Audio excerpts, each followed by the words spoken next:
저 높은 곳에서 이 세상을 내려다보면 무엇이 보일까요? 행복이나 불행이 보일까요? 아니면 죽음과 탄생만 보일까요?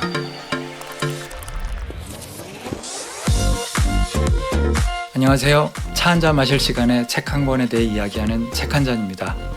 오늘 제가 이야기할 책은 가프가 본 세상입니다.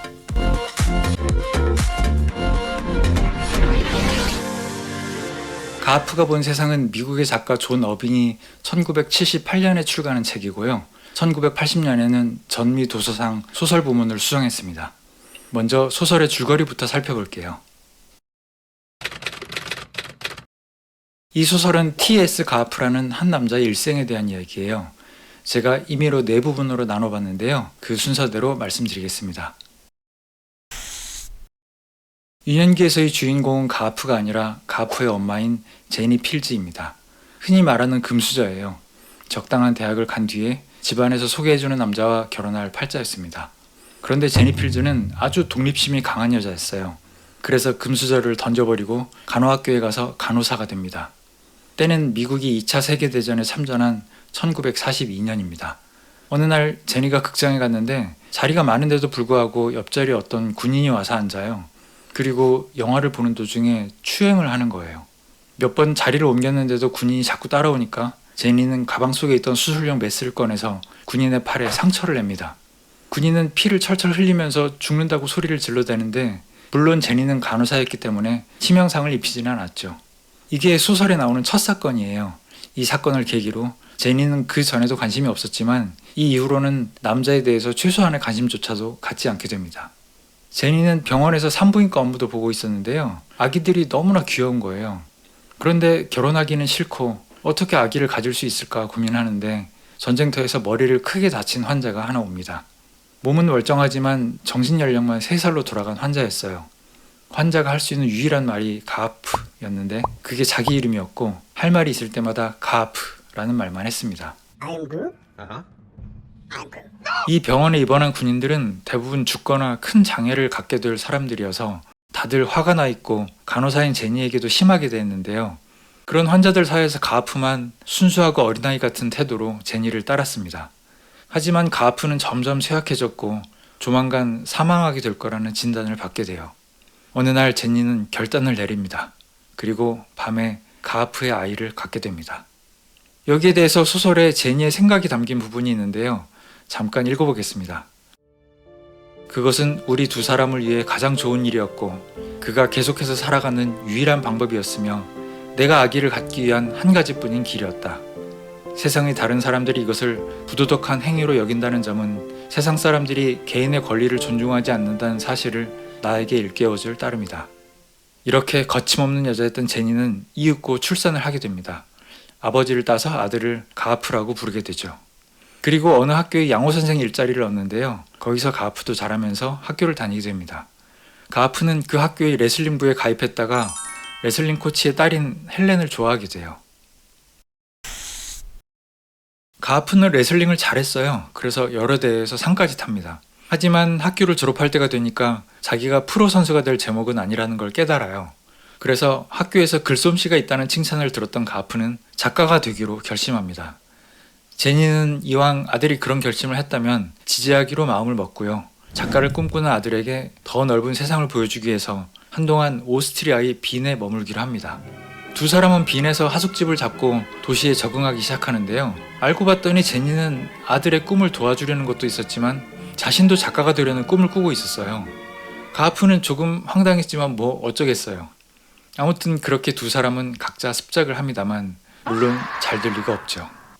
제니는 자신이 글을 쓰기에는 사람에 대한 이해가 부족하다는 걸 깨닫게 돼요. 특히 이해할 수 없는 건 욕정이라는 감정이었죠. 평생 남자들과는 담을 쌓고 지냈던 제니는 이것 때문에 소설을 쓰지 못하게 될까봐 초조해집니다. 어느 날 두 사람은 함께 길을 걷다가 어떤 여자들과 마주치게 됩니다. 가프는 여자들이 매춘부들이라는 걸 깨닫고 자리를 뜨려고 하는데요. 제니는 오히려 돈을 내고라도 이 사람들하고 얘기를 좀 해야겠다는 거예요. 이 사람들이 욕정이라는 감정의 전문가들이 아니겠느냐는 게 이유였죠. 가프는 우리 엄마 왜 이래? 라는 심정이 되지만 어쩌겠어요. 그래서 그들은 몇 시간 동안 샬로트라는 여자와 이야기를 나누게 됩니다. 결론적으로 제니는 배운 게 없다는 생각을 하게 되는데요. 의도치 않게도 가하프는 샬롯을 좋아하게 돼요. 그래서 이후 가하프는 빈을 떠날 때까지 샬롯과 사귀는 관계가 됩니다. 이런저런 고군분투 끝에 가하프는 단편소설 하나를 쓰고요. 제니도 자전적인 내용의 긴 이야기를 완성합니다. 그리고 미국으로 돌아와서 두 사람 모두 자기들이 쓴 글로 작가가 되는데요. 가하프는 적당히 성공하지만 제니는 그야말로 엄청난 성공을 거둡니다. 제니가 쓴 책의 제목은 섹스의 이단자인데요. 서두 부분을 잠깐 읽어보겠습니다. 이 추잡한 세상에서는 여자란 누구인가의 아내나 첩이 되어야 하고 그 양자택일이 이루어질 때까지는 굶고 살아야 한다. 나는 직장을 원했고 혼자 살고 싶었다. 그래서 나는 섹스의 이단자가 되었다. 지금은 그렇게 낯선 이야기가 아닐지 모르겠지만 이 책이 쓰여진 게 1970년대라는 걸 감안하면 굉장히 도발적인 이야기일 수 있겠죠. 섹스라는 단어에는 성별이라는 의미도 있기 때문에 제니는 성행위를 거부할 뿐만 아니라 여성이라는 성별에도 종속되지 않겠다는 이중적인 메시지를 전하려 했던 것 같습니다. 아무튼 제니 필드는 이 책으로 어마어마한 부와 명예를 거머쥐게 되고요. 가하프는 레슬링 코치의 딸이었던 헬렌과 결혼하게 됩니다. 가하프는 전업작가가 되고 헬렌은 근처 대학의 강사로 일하고 있습니다. 두 사람 사이에는 10살인 덩컨과 4살이 월트라는 아들들도 있어요. 한편 이즈음 가하프는 작가이긴 하지만 상업적으로 성공한 작가는 아니고요. 소설도 잘 안 써지는 뭔가 답답한 상황입니다. 그리고 부부는 일종의 권태기를 겪고 있어요. 가하프는 불륜을 저질렀었고요. 현재 아들 친구의 엄마와도 묘한 관계에 있습니다. 헬렌은 가르치는 학생들 중 하나와 비밀스런 관계를 유지하고 있죠. 그런데 자식을 갖게 된 뒤로 가하프에게 묘한 불안감이 생겨요. 아들들한테 뭔가 끔찍한 일이 생길 거라는 불길한 예감에 계속 시달리는 거죠. 그래서 동네 골목길에서 빨리 달리는 차를 보면 뛰어가서 운전자를 위협하기도 하고요. 아들이 친구 집에 가서 자면 밤중에 그 집에 가서 아들이 잘 있는가 살펴보기도 하는 괴이한 행동을 하게 됩니다. 하지만 이 모든 걱정으로 불행을 막을 수는 없었습니다. 여기서부터는 약간의 스포일러가 있는데요. 스포일러 없이 책을 읽고 싶으신 분들은 제가 아래에 타임스탬프를 찍어놨으니까 줄거리 부분을 건너뛰고 봐주시면 좋겠습니다. 어느 비오는 날이었어요. 가하프의 부인인 헬렌은 학생과 불륜 관계에 있었는데요. 그 학생의 여자친구가 가하프에게 이 사실을 일러 바치게 됩니다. 가하프는 분노와 절망감 때문에 거의 정신이 나가는데 하필 이날 아들들과 극장에 가기로 했어요. 아이들한테는 자상한 아빠였던 가하프는 어쩔 수 없이 차에 아이들을 태우고 극장으로 갑니다. 그런데 길이 너무 막혀서 결국 다시 돌아오게 돼요. 시간은 한밤중이고 비는 쏟아지고 막내 아들은 감기에 걸린 상태였는데 뒷자리에서 애들끼리 싸우기까지 합니다. 그러다가 가하프는 낯선 곳에 세워져 있던 어떤 차를 들이받게 되는데요. 그건 바로 학생과 헬렌이 미래를 즐기고 있던 바로 그 차였죠. 양쪽 차에 타고 있던 사람들 모두가 큰 부상을 입습니다.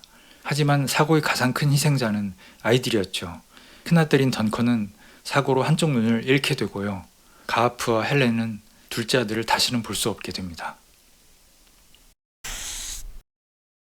제니에게도 그간 큰 변화가 있었어요. 이즈음 전국을 떠들썩하게 하는 사건이 있었는데요. 엘렌 제임스라는 11살짜리 소녀가 성폭행을 당한 뒤에 범인들에 의해 혀가 손상되는 끔찍한 사건이었습니다. 이 사건을 두고 전국적으로 큰 분노 여론이 일어나는데 일부 극단적인 여성들이 세상에 대한 항의의 의미로 자신들의 혀를 스스로 손상시켜서 영원히 입을 닫아버리는 행위를 하게 됩니다. 이 사람들은 엘렌 제임스파라고 불리게 되죠. 그리고 엘렌 제임스파는 섹스의 이단자라는 책과 그 저자인 제니 필즈를 숭배하게 돼요. 제니 필즈는 엘렌 제임스파의 행위는 못마땅히 하지만 상처받은 여성들이기 때문에 동정해요. 그래서 자신이 필요한 여러 분야에서 이들에게 도움을 주게 됩니다. 몸과 마음에 돌이킬 수 없는 상처를 입은 가하프 가족은 고향으로 내려와서 제니 필즈의 집에 한동안 몸을 의탁합니다. 그리고 한참 후 가하프는 어느 독립적인 여성이 끔찍한 범죄를 겪은 뒤에 다시 일어나는 이야기를 써서 큰 성공을 거두게 돼요. 그리고 헬렌과의 사이에서 딸도 하나 생기고 차차 안정을 찾아가죠. 이후의 이야기는 제니의 집에 머물고 있는 다양하고 개성적인 사람들의 이야기가 큰 부분을 차지하는데요. 하지만 거기서 평화롭게 이야기가 마무리되지는 않습니다. 가하프의 멈추지 않는 걱정에도 불구하고 또 다른 안타까운 사건들이 벌어지게 돼요. 직접 읽으시는 분들을 위해 이 뒤는 남겨놓겠습니다. 많은 소설들에서는 인물의 심리를 깊이 파고들면서 사건의 의미를 생각해보게 만드는데요. 이 소설의 화자는 사건을 설명하거나 인물을 대변하는 게 아니라 유머러스하고 시니컬하게 논평을 합니다. 그래서 소설을 읽다 보면 까마득히 높은 곳에서 가하프와 주변 인물들이 살고 있는 세상을 내려다보는 것 같은 느낌이 들어요. 여러분들도 아주 높은 곳에서 도시를 내려다본 경험이 있으실 거예요. 우리가 땅에 있을 때는 언제나 바쁘고 온갖 사람들에게 시달리고 잠깐 운전만 해도 화가 날 일이 많죠. 항상 걱정스럽고 실망스러운 사건들 속에서 허덕이는 것처럼 사는데요. 그렇게 높은 곳에서 보면 의외로 세상은 참 평화롭고 느리다는 생각이 듭니다. 우리가 얼마나 큰 슬픔을 느끼든 간에 세상은 여전히 그렇게 돌아간다는 사실이 한편으로는 끔찍한데요. 또 한편으로는 그게 우리가 기댈 수 있는 단 하나의 희망이라는 생각도 들어요. 그래서 나 자신뿐만 아니라 모든 사람들에게 좀 더 이해와 동정심이 필요한 게 아닌가 싶기도 합니다. 이 책에서도 그런 이야기를 하는데요. 소설의 마지막 문장은 이렇게 끝납니다. 가하프가 본 세상에서는 우리 모두가 가망이 없는 환자들이다. 존 어빙은 1942년에 태어나서 현재까지 생존하고 있는 작가입니다. 이 소설의 주인공처럼 학창시절에 레슬링을 했다고 하죠. 1978년에 가하프가 본 세상으로 세계적인 베스트셀러 작가가 되고요. 이후에 사이더하우스, 1년 동안의 과부, 네 번째 손, 트위스티드 리버에서의 마지막 밤 등을 썼습니다. 사이더하우스는 영어로 만들어졌는데 존 어빙 자신이 직접 각색을 했고요. 2000년에 이것으로 아카데미상 각색상을 수상하기도 했죠. 우리나라에서는 2000년에서 2010년 사이에 갑자기 유행처럼 존 어빙의 소설들이 많이 출판되었었는데요. 안타깝게도 지금은 대부분이 절판되었습니다. 제 개인적으로는 가하프가 본 세상과 사이더하우스가 제일 재밌었던 것 같아요. 무라카미 하루키가 어느 에세이에서 한 이야기인데요. 하루키가 존 어빙을 만난 자리에서 존 어빙이 그랬다고 하죠. 역시 가장 중요한 건 독자를 중독시키는 게 아닐까요? 가하프가 본 세상에서 그런 존 어빙의 지향점이 잘 드러나는 것 같습니다. 스토리가 계속 엉뚱한 방향으로 전개가 되는데 정말 다음 페이지를 읽지 않고서는 못 베기게 만드는 묘한 매력이 있습니다.